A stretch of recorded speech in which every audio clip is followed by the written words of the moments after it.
രാഹുൽ മാങ്കൂട്ടത്തിന് അങ്ങോട്ട് പോയി ഇയാൾ ബലം പ്രയോഗിച്ച് ആരെങ്കിലും പരിചയമില്ലാത്തവരോ അപരിചിതരോ അവരെ അവിടെ പോയി റേപ്പ് ചെയ്തെന്നൊരു കേസില്ല. പക്ഷേ സോഷ്യൽ മീഡിയയെ പരിചയപ്പെട്ടവരും വിവാഹിതരായവരും ഇദ്ദേഹത്തിനെ ആകർഷിച്ച് അവരുമായിട്ട് പരിചയപ്പെടുകയും പിന്നീട് അവരുമായിട്ടുള്ള സെക്ഷൽ ആയിട്ടുള്ള ഒരു ബന്ധം ഉണ്ടാകുമ്പോൾ അതൊരു റേപ്പിൻ്റെ പരിധിയിൽ ആണെന്ന് പറയാനൊക്കില്ല. അവിടെയാണ് കോടതി പല കാര്യത്തിലും ഇദ്ദേഹത്തിന് ജാമ്യം കൊടുക്കുന്നത്. ഇവിടെ അത് തന്നെ സംഭവിച്ചിരിക്കുന്നത്. അദ്ദേഹം അങ്ങോട്ട് പോയി ബലം പ്രയോഗിച്ച് പരിചയമില്ലാത്തവർ പരിചയമുള്ളവർ അങ്ങോട്ട് പോയി ബലം പ്രയോഗിച്ച് റേപ്പ് ചെയ്തെന്നുള്ള ഒരു ആരോപണം ഇല്ല. പരിചയത്തിൻ്റെ പുറത്ത് രണ്ടുപേരും സുഹൃത്തുക്കളായി, സോഷ്യൽ മീഡിയയിലെ സുഹൃത്തുക്കളായി, പിന്നീട് അവർ തന്നെ അവരുടെ വസതിയിൽ ഇദ്ദേഹത്തിനെ ക്ഷണിക്കുകയാണ്.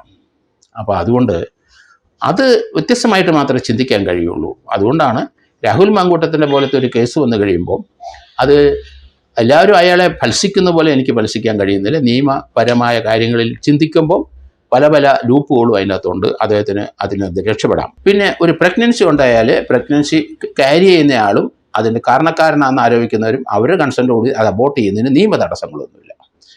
ബലം പ്രയോഗിച്ച് ക്രിമിനൽ അബോർഷൻ നടത്തിയാൽ മാത്രമേ കുറ്റമുള്ളൂ എന്നാണ് ഗവൺമെൻറ് ഓഫ് ഇന്ത്യയുടെ പുതിയ 1971-ലെയും 1921-ലെയും 3-4 മിസ്കാരേജും പ്രഗ്നൻസിയുടെയും തമ്മിൽ ക്രിമിനൽ അബോർഷനെ സംബന്ധിച്ചുള്ള ഗവൺമെൻറ്റിൻ്റെ ചില നിയമങ്ങൾ വന്നിട്ടുണ്ട്. Retired S P George Joseph sir പറഞ്ഞ ഈ നിരീക്ഷണങ്ങൾ രാഹുൽ മാങ്കൂട്ടത്തിലിൻ്റെ കേസിൽ ഏറെ പ്രസക്തമാണ്. ഇതിനിടയിലാണ് കഴിഞ്ഞ ദിവസം സുപ്രീം കോടതിയുടെ നിർണായകമായ ഒരു വിധി കൂടി വന്നിരിക്കുന്നത്. രാജ്യത്തുണ്ടാകുന്ന പല ബലാത്സംഗ കേസുകളും കെട്ടിച്ചമയ്ക്കപ്പെടുന്നതാണ് എന്ന ആക്ഷേപം നിലനിൽക്കുമ്പോഴാണ് കാലിക പ്രസക്തമായ വിധി സുപ്രീം കോടതിയിൽ നിന്ന് ഉണ്ടായിരിക്കുന്നത്. വിവാഹ വാഗ്ദാനം നൽകി ബലാത്സംഗം ചെയ്തു എന്ന തരത്തിൽ വരുന്ന പരാതികളിലൂടെ നീതിന്യായ വ്യവസ്ഥയെ ദുരുപയോഗം ചെയ്യുന്നതിൽ കോടതി ആശങ്ക പ്രകടിപ്പിച്ചിരിക്കുകയാണ്. കഴിഞ്ഞ കുറച്ചു മാസങ്ങളായി കേരളം ചർച്ച ചെയ്യുന്ന രാഹുൽ മാങ്കൂട്ടത്തിലിനെതിരായ ലൈംഗിക പീഡന കേസിന്റെ പശ്ചാത്തലത്തിൽ കഴിഞ്ഞ ദിവസത്തെ സുപ്രീം കോടതി വിധിക്ക് ഏറെ പ്രാധാന്യമുണ്ട്. രാഹുൽ മാങ്കൂട്ടത്തിൽ മുന്നോട്ട് വയ്ക്കുന്ന വാദവും സുപ്രീം കോടതി വിധിയും വളരെയധികം ബന്ധപ്പെട്ട് കിടക്കുന്നതാണ്. രാഹുലിനെതിരായ 3 ബലാത്സംഗ കേസുകളും വിവാഹ വാഗ്ദാനം നൽകി ബലാത്സംഗം ചെയ്തു എന്നതാണ്.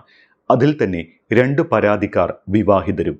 ഇവിടെയാണ് വിവാഹിതയായ ഒരു സ്ത്രീക്ക് വിവാഹ വാഗ്ദാനം നൽകി ലൈംഗിക ബന്ധത്തിൽ ഏർപ്പെട്ടുവെന്ന് പറഞ്ഞ് ഒരു പുരുഷനെതിരെ ബലാത്സംഗ കേസ് ഫയൽ ചെയ്യാൻ കഴിയില്ല എന്ന സുപ്രീം കോടതി നിരീക്ഷണം രാഹുലിൻ്റെ കേസിലും പ്രസക്തമാകുന്നത് എന്നാണ് നിയമവിദഗ്ധർ ചൂണ്ടിക്കാട്ടുന്നത്.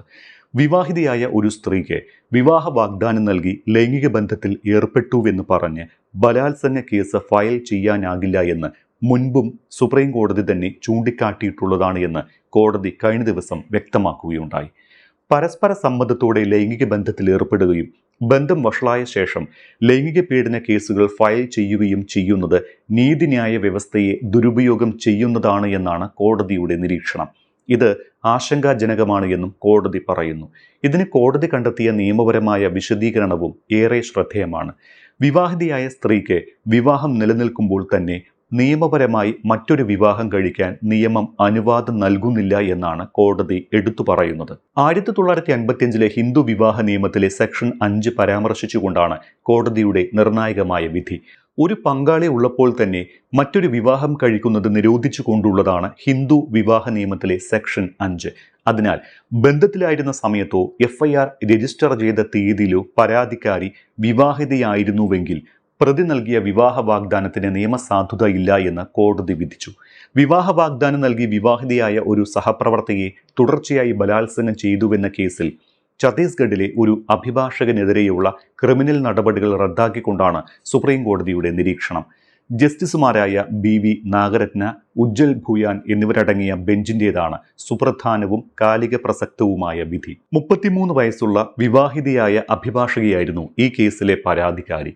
പരാതിക്കാരിയുടെ വിവാഹമോചനം ഇപ്പോഴും തീർപ്പാക്കാത്തതിനാൽ ആരോപിക്കപ്പെട്ട ബന്ധത്തിന്റെ മുഴുവൻ കാലയളവിലും അവർ നിയമപരമായി വിവാഹിതയായിരുന്നു എന്ന നിരീക്ഷണമാണ് കോടതി നടത്തിയത്. ഇത്തരം സന്ദർഭത്തിൽ അവർക്ക് നിയമപരമായി മറ്റൊരു വിവാഹം കഴിക്കാൻ അർഹതയില്ല എന്നും വിവാഹ വാഗ്ദാനം ലംഘിച്ചു എന്ന വാദം ഉന്നയിക്കാനാകില്ല എന്നും കോടതി വ്യക്തമാക്കി. വിവാഹ വാഗ്ദാനം നൽകി പരസ്പര സമ്മതത്തോടെ ലൈംഗിക ബന്ധത്തിൽ ഏർപ്പെട്ട ശേഷം വിവാഹം കഴിച്ചില്ല എന്ന ഒറ്റ കാരണത്താൽ ഉഭയസമ്മതത്തോടെയുള്ള ലൈംഗിക ബന്ധങ്ങളെ കുറ്റകരമാക്കാൻ കഴിയില്ല എന്ന് കോടതി വ്യക്തമാക്കിയിട്ടുണ്ട്. അതോടൊപ്പം അടിസ്ഥാന ഘടകങ്ങൾ അന്വേഷിച്ച് യഥാർത്ഥ ബലാത്സംഗ കേസുകൾ തിരിച്ചറിയുന്നതിൽ കോടതികൾ അതീവ ജാഗ്രത പാലിക്കണമെന്നും സുപ്രീം കോടതി നിർദ്ദേശിക്കുന്നു. ഇനി ഈ വിധി രാഹുൽ മാങ്കൂട്ടത്തിലിനെതിരായ കേസിൽ എങ്ങനെയാണ് ബാധകമാകുന്നത് എന്ന് നോക്കാം. 3 ബലാത്സംഗ കേസുകളാണ് രാഹുൽ മാങ്കൂട്ടത്തിലിനെതിരെ രജിസ്റ്റർ ചെയ്യപ്പെട്ടിട്ടുള്ളത്. ഇതിൽ ആദ്യത്തെയും 3ാമത്തെയും പരാതിക്കാരികൾ വിവാഹിതകളായിരുന്നു. ഇത് ചൂണ്ടിക്കാട്ടിയായിരുന്നു ജാമ്യത്തിനായി രാഹുൽ കോടതിയെ സമീപിച്ചത്. 3ാമത്തെ ബലാത്സംഗ കേസിൽ അറസ്റ്റിലായി 18 ദിവസം റിമാൻഡിലും കഴിഞ്ഞ രാഹുൽ കഴിഞ്ഞ ദിവസമാണ് ജാമ്യം നേടി പുറത്തിറങ്ങിയത്. 3ാമത്തെ ബലാത്സംഗ കേസിൽ ജാമ്യം നൽകുമ്പോൾ കോടതി ഒരു കാര്യം പ്രത്യേകം പരാമർശിക്കുകയും ചെയ്തിരുന്നു.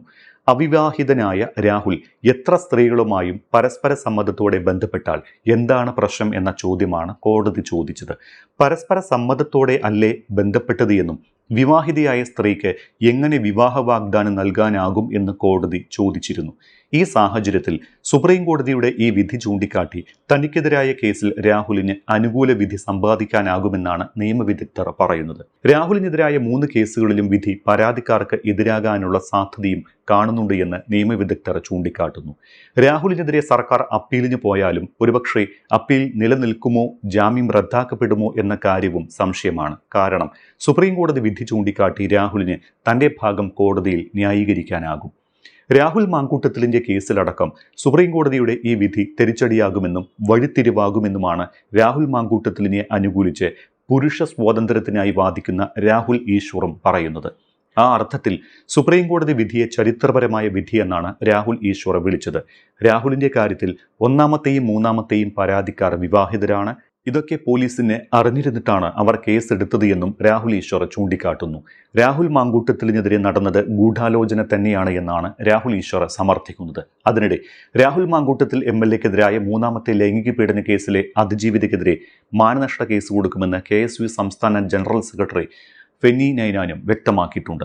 നീതിപൂർവമായ നടപടിയാണ് അതിജീവിതയ്ക്ക് വേണ്ടത് എങ്കിൽ പോലീസിന് പരാതി കൊടുത്താൽ പോരെയെന്നും തനിക്കെതിരെ കോൺഗ്രസ് നേതാക്കൾക്ക് പരാതി നൽകേണ്ടതുണ്ടോ എന്നും ഫെന്നി നൈനാൻ ചോദിക്കുന്നു. കോൺഗ്രസ് നേതാക്കൾക്ക് പരാതി കൊടുത്തത് രാഷ്ട്രീയ ലക്ഷ്യങ്ങൾ കൊണ്ടാണ് എന്നും ഫെന്നി ചൂണ്ടിക്കാട്ടിയിട്ടുണ്ട്.